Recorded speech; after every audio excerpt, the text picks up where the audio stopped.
শীতকালে সব থেকে যেটা আমার খুব প্রিয় জিনিস সেটা হচ্ছে মটরশুঁটি, যেটা আমি পারলে 500-1 কেজি একাই খেয়ে ফেলি। তো সেই মটরশুঁটি দিয়ে আজকে একটা বানাতে চলেছি রেসিপি, আর সেটা হচ্ছে মটরশুঁটি পকোড়া। তো মটরশুঁটি পকোড়া বানানোর জন্য কি কি উপকরণ লাগবে সেটা তোমাদের সামনে বলছি।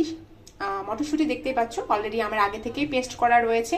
মটরশুঁটি পেস্ট করবে, তাতে পেস্ট করার সময় নিয়ে দেবে কাঁচা লঙ্কা, সেটা নিজেদের ঝাল মানে যে পরিমাণ তোমরা খাও সেই পরিমাণে, যারা কম খাও তারা কম দেবে, বেশি খেলে তারা বেশি দেবে।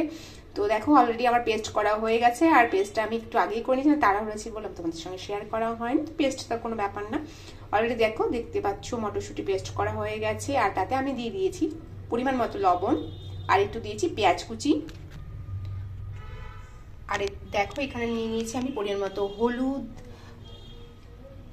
পোস্ত, কালো জিরে, চিনি, আর হচ্ছে ধনে গুঁড়ো। জিরেটা দিইনি, তোমরা চাইলে দিতেও পারো আবার নাও দিতে পারো। তো সব পরিমাণ নিয়ে যতটা পরিমাণ হবে ঠিক সেই পরিমাণ নিয়ে আমি এর সঙ্গে দেখো দিয়ে দিলাম।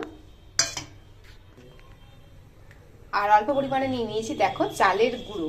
তো সবটা একসঙ্গে মিক্স করে নেব আর ভালো করে চটকে মাখিয়ে নেব।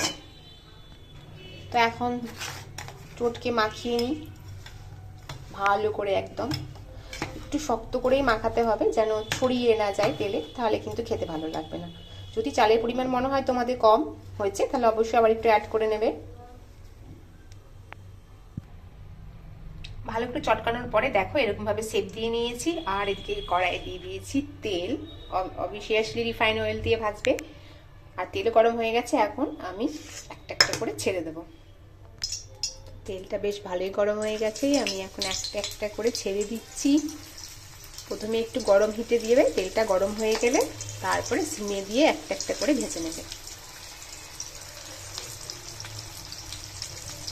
অল্প ছিল তাই ছকানো হয়েছে, তিনজনের দুটো দুটো করে। এখন আমি একদম এটিকে মুচমুচে করে ভেজে নেব। অবভিয়াসলি আগেই বললাম সিমে দিয়ে ভাজবে, তাহলে কি হবে ভেতরটাও ভালো করে ভাজা হবে, বাইরেটাও বেশ মুচমুচে হবে। দেখতে পাচ্ছ অলরেডি আমার মটরশুঁটির পকোড়া রেডি। আর চেহারাটা এরকম হলো কি হবে, টেস্টটা হেভি হয়েছে। আমার হাজব্যান্ডকে দিয়েছিলাম, খেয়ে বললো দারুণ হয়েছে। তোমরা এমনিভাবে চটজলদি বানিয়ে নিতে পারো মটরশুঁটির পকোড়া, অসাধারণ টেস্ট আর দারুণ, আর খুব কম সময়ের মধ্যেই হয়ে যাবে।